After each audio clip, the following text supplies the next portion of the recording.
Everyone, मी नरेंद्र मोहन कुचेकर तुमच्या सर्वांचं स्वागत करतो. आपण इनपुट आउटपुट हा चॅप्टर बघतोय. खूप IMPA each and every exam मध्ये येतो. जर TCS आणि IBPS पॅटर्न बघितला तर इनपुट आउटपुट हा चॅप्टर असतो. एकदम बेसिक पासून बघतोय. त्यांनी आधीचा चॅप्टर व्हिडिओ बघितला असेल तर आधीचे व्हिडिओ बघा. आपण हळूहळू स्टेप बाय स्टेप आता पुढे पुढे जात आहोत. ठीक आहे. हा क्वेश्चन बघितलाय. पहिला ऑलरेडी मी व्हिडिओ बनवलाय. तर व्हिडिओमध्ये मी सगळ्यात स्टेप सांगितलंय की तुम्हाला इनपुट आउटपुट चॅप्टरचा क्वेश्चन जर आला तर आपण क्वेश्चन कसं सॉल्व्ह करणार, कसं टॅकल करणार आहे. ठीक आहे. आता हा क्वेश्चन आहे आणि हा क्वेश्चन आपल्याला काय करायचा, सॉल्व्ह करायचा आहे. आणि हा आपण कशा पद्धतीने सॉल्व्ह करू शकतो हे बघायचं. ठीक आहे. जसं सांगितलंय तुम्हाला, पहिल्यांदा काय करायचंय की पहिल्यांदा शेवटची स्टेप बघायची. ठीक आहे. आता यांनी बघा सांगितले की ही जी स्टेप आहे ती सगळ्यात लास्ट स्टेप आहे. म्हणजे आपली ही जी स्टेप असणार ती सगळ्यात लास्ट स्टेप आहे. ठीक आहे. सातवी स्टेप. त्याच्यामध्ये बघा ईच, त्याच्यानंतर काय की नंबर आहे, आईज त्याच्यानंतर नंबर आहे, ओव्हल त्याच्यानंतर नंबर आहे, कलर त्याच्यानंतर नंबर आहे, पिंक त्याच्यानंतर नंबर आहे. म्हणजे एवढं कळतंय की एक वर्ड आलाय आणि त्याच्यानंतर काय झालाय, नंबर आलाय. ठीक आहे. वर्ड आला आणि नंबर आलाय. थोडंसं प्रॉपरली जर ऑब्झर्वेशन जर केलं तर आपले जे वोवेल्स आणि कॉन्सोनंट्स, वोवेल्स काय बघा, वोवेल जे आपलं असतं ते ए, ई, आय, ओ, यू जे आपले वोवेल्स असतात त्या वोवेल्स नुसार काही अरेंजमेंट दिसते. ठीक आहे. आणि त्याच्यानंतर मग कॉन्सोनंट्स जे आपले रिमेनिंग जे काही बी वगैरे जे पेंडिंग जे राहतात ई, सी वगैरे ते सगळे कॉन्सोनंट. त्याच्या पद्धतीने ठीक आहे अरेंजमेंट आहे. म्हणजे हे वोवेल्स नुसार अरेंजमेंट आहे आणि कॉन्सोनंट्स नुसार अरेंजमेंट आहे. हे काय आपल्या शेवटच्या स्टेपनी काय. त्याच्यानंतर मग सगळ्यात पहिली स्टेप बघा. पहिल्या स्टेपमध्ये बघा हे जे काय होतं आपलं इनपुट होतं. राईट. हे सगळं काय होतं, इनपुट होतं. आता इनपुट मध्ये सगळ्यात पहिल्यांदा त्यांनी काय घेतलंय, वोवेल्स नुसार ई घेतलाय. बघा वोवेल्स नुसार ई घेतलाय आणि परत 76 जो नंबर होता तो ऍज इट इज घेतला. म्हणजे पहिल्या ह्याच्यामध्ये काय होतोय की वर्ड येतोय आणि त्याच्यानंतर बाकी सगळ्या स्टेप्स आहेत ते काय येतात, ऍज इट इज जात आहेत. त्याच्यानंतर नेक्स्ट बघितलं तर सेकंड स्टेपला ईच जो वर्ड आहे तो ऍज इट इज ठेवला. जो वर्ड ऍज इट इज घेतलाय.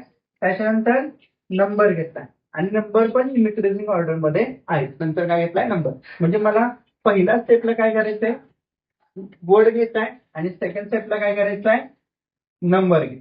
परत जर पुढची अजून स्टेप जर बघितली तर परत त्यांनी काय घेतलाय, वर्ड घेतलाय, त्याच्या पुढच्या स्टेपला काय घेतलाय, नंबर घेतलाय. म्हणजे वर्ड आणि नंबर अशी अरेंजमेंट करायचे आणि मग पुढे पुढे पुढे पुढे काय करायचे, चेंज करत जायचे. अशा पद्धतीने आपल्याला इनपुट आउटपुटचा एक्झाम्पल सॉल्व्ह करायचं असतं. हे लक्षात ठेवा.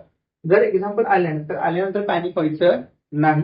इझी एक्झाम्पल बघायचं, एक्झाम मध्ये काय चेंजेस झालाय हे बघायचं. सगळ्यात पहिल्यांदा शेवटची स्टेप बघायची. शेवट स्टेप मध्ये काय चेंजेस झाले ते बघायचं. तुम्हाला इझिली अंडरस्टँड होतं शेवटच्या स्टेप मध्ये काय झालंय. त्याच्यानंतर मग पहिली स्टेप, दुसरी स्टेप आणि मॅक्स फिफ्थ. त्या 3 स्टेप बघायच्या आणि चेंजेस किती ठिकाणी झाले ते पण बघायचं. म्हणजे पहिल्या ठिकाणी झाले, दुसऱ्या ठिकाणी झाले, काय चेंज झाले आणि त्या पद्धतीने मग आपलं जे काही इनपुट दिलेलं असतं त्याच्यावरती मग काय करायचं, आपल्याला वर्कआउट करायचं असतं. ठीक आहे. हे कळालं एक्झाम्पल कशा पद्धतीने येतं. ओके. आता आपण हे एक्झाम्पल बघू. आता एक्झाम मध्ये बघा मॅगझिन आहे, 14 आहे, डिझायर आहे, 21 आहे, इनपुट आहे 13, 28, एक्सपिरियन्स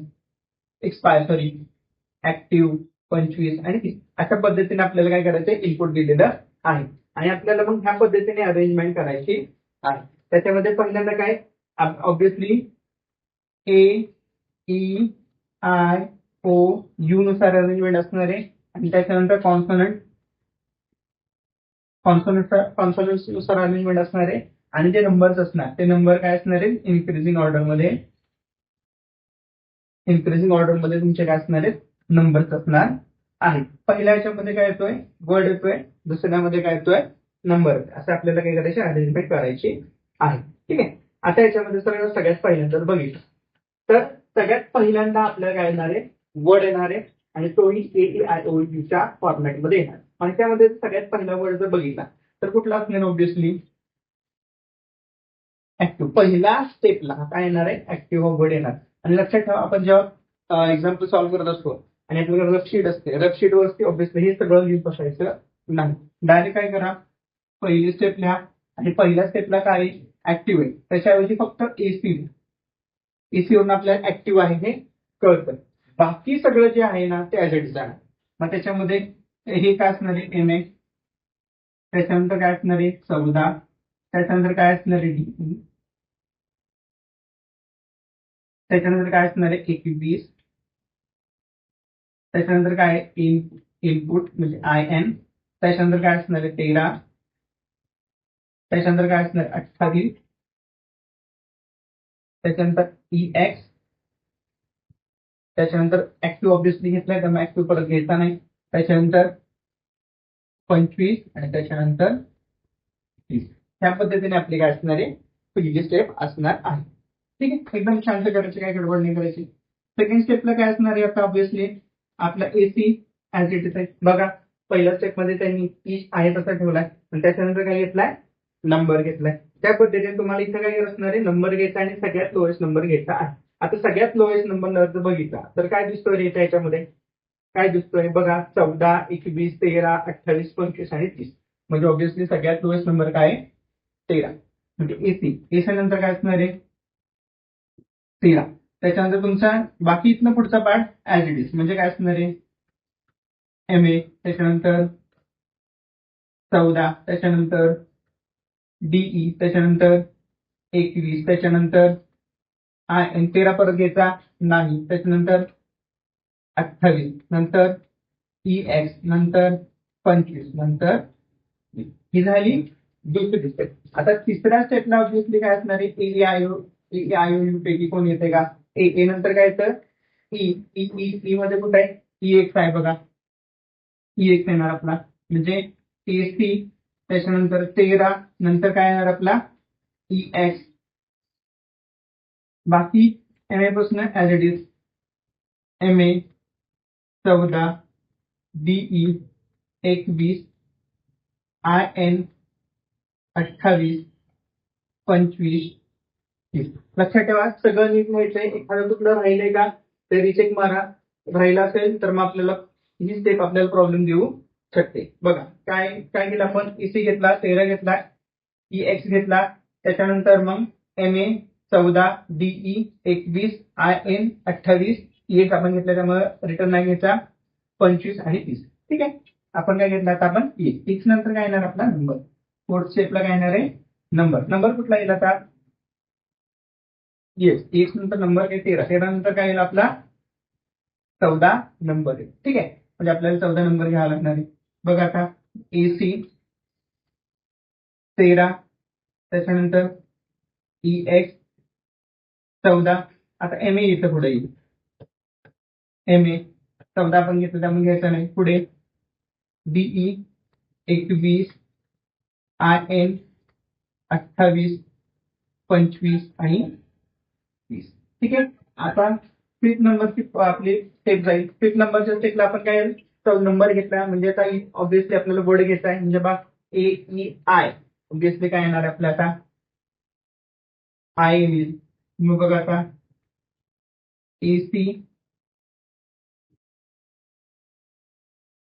13, ई एक्स 14 नंतर I N M A D E 21, I N घ्यायचा नाही 28, 25, 30.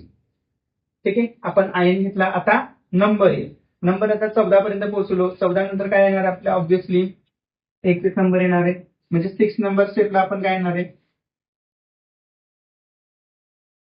AC 13, E X 14, I N नंतर आपला नंबर येणार आहे 21, एम ए डीई 21 परत घ्यायचा नाही 28, 25, 30. ठीक आहे, 21 नंबर घेतलाय. आता आपल्याला ए आय ओ पैकी संपलेले आहे. ओके, म्हणजे ऑब्विसली आपल्या इथं काय येणार आता कॉन्सोनंट्स येणार आहे. कॉन्सोनंट पैकी सगळ्यात स्मॉलेस्ट नंबर येतो बरोबर ना. सगळ्यात स्मॉलेस्ट आहे का बघा सी नंतर पी म्हणजे ऑब्विसली इथं काय येणार आहे डीई आपला येणार आहे डी. बरोबर, आता आपण काय घेतलं 7 नंबर 7 नंबर स्टेपला बघा AC 13 EX 14 IN 21. आता MA पुढे जाणार DE MA 28 25 30. आता नंबर काय येईल आपला 25. 7 नंतर 8 number step AC 13 EX 14 IN 21 DE नंतर 25 नंतर आपला MA नंतर 28 नंतर 30. पुढच्या स्टेपची काय गरज आहे का रे आपला बघा कुठल्या स्टेपची गरज नाही. म्हणजे टोटल आपल्याला किती स्टेप्स लागल्या 8 स्टेप लागल्या आणि लक्षात ठेवा ह्या सगळ्या स्टेप्स आपल्याला कराव्याच लागतात त्याशिवाय एक्झाम्पल सॉल्व्ह होत नाही. थोडा वेळ जातो नो डाऊट पण 5 मार्क 4 ते 5 मार्क 101% एक्झाम्पलचे असतात त्यामुळे एवढा वेळ देणं गरजेचंच आहे. ठीक आहे. आता पहिला प्रश्न विचारा. प्रश्न काय which step number is following output. कितवा आपला स्टेप आला रे आपला हे कितवा आलं आपलं फॉलोइंग आउटपुट आपल्याला आउटपुट दिले त्याच्यामध्ये AC 13 एक्सपायर बघा AC 13 expire 14 input AC 13 expire 14 input त्याच्यानंतर magazine AC 13 expire AC 13 expire 14 input magazine DE 21 28 25 आणि 30. म्हणजे आपली किती वेळ आहे 5 नंबर स्टेप आहे म्हणजे ऑब्व्हियसली ह्याचा आन्सर काय असणार आहे 5 नंबर. ठीक आहे. आता एक्झाम्पल सॉल्व्ह करायला जास्त वेळ लागेल. आता नेक्स्ट एक्झाम्पल काय दिलंय how many elements are there between 14 and 25. ठीक आहे. दे आर अपीअरिंग लास्ट म्हणजे शेवटची स्टेप आता इथेच बघा शेवटच्या स्टेपमध्ये आपल्याला काय करायचंय की किती त्याच्यात मध्ये किती हे येतात वर्ड्स किंवा नंबर येतात हे काय फाइंड आउट करायचं. आपलं 14 कुठे आहे रे इथे आणि 25 कुठे आहे रे इथे. आता तीन किती आले तर 1 2 आणि 3 म्हणजे ऑब्व्हियसली काय असणार आपलं 3 अँड म्हणजे एक्झाम्पल एकदा आपण सॉर्ट आउट करून ठेवलं आपले जे क्वेश्चन आहेत सॉल्व्ह करायला जास्त वेळ लागत नाही. ठीक आहे. त्याच्यानंतर तिसरा प्रश्न बघा which word and number should be at 5th position 5th position from the right hand side in step 3rd. तिसऱ्या स्टेप मध्ये राईट हँड साइड कडून तिसरा म्हणजे बघा राईट हँड साइड आपली ही लेफ्ट हँड साइड असते ही राईट हँड साइड असते त्याच्यामध्ये पहिला तिसरा आणि तिसरा काय 28 काय 28 आहे का दिसतं तिथं सॉरी 5th पोझिशन सांगितलं 5th position sorry 3rd position 4th आणि 5th काय 21 सो 20 इज आन्सर. ठीक आहे. हडबडायचं नाही इझी सॉल्व. ठीक आहे. 4th क्वेश्चन बघा 4th which of the following represent the position of input. इनपुटचे काय आपल्याला पोझिशन फाइंड आउट करायचे इन 6th स्टेप 6व्या स्टेप मध्ये इनपुटची पोझिशन आपल्याला फाइंड आउट करायची. आता आपली 6वी स्टेप कुठली आहे आणि त्याच्यामध्ये इनपुट कुठे आहे आपलं इनपुट कुठे कुठे लेफ्ट हँड साइडने जर बघितलं तर 1 2 3 4 5 लेफ्ट हँड साइड करून किती आहे 5 आणि 1 2 3 4 5 6 7 राईट हँड साइड करून 7 5 आणि 7. आता इथे बघितलं तर बघा काय 7 फ्रॉम लेफ्ट आहे का नाही 5th फ्रॉम राईट आहे का नाही 5th from left 5th from left hand side किती आहे आपला 5वा आहे. बघा चेक करा 1 2 3 4 5 सो हे आपलं काय असणार आहे आन्सर असणार आहे. ठीक आहे. So 5th from left. आणि त्याच्यानंतर 5th क्वेश्चन बघा last question how many steps would be required to get final output. किती स्टेप्स लागल्या तर आपल्याला फायनल आउटपुट आणण्यासाठी किती 8 स्टेप्स लागले बरोबर नाही. सो बघा आता ऑप्शन मध्ये 6 7 5 9 8 सो इज युअर आन्सर. ठीक आहे. अशा पद्धतीने इझिली आपण एक्झाम्पल सॉल्व्ह करू शकतो. भेटूया पुढील व्हिडिओमध्ये थँक्यू.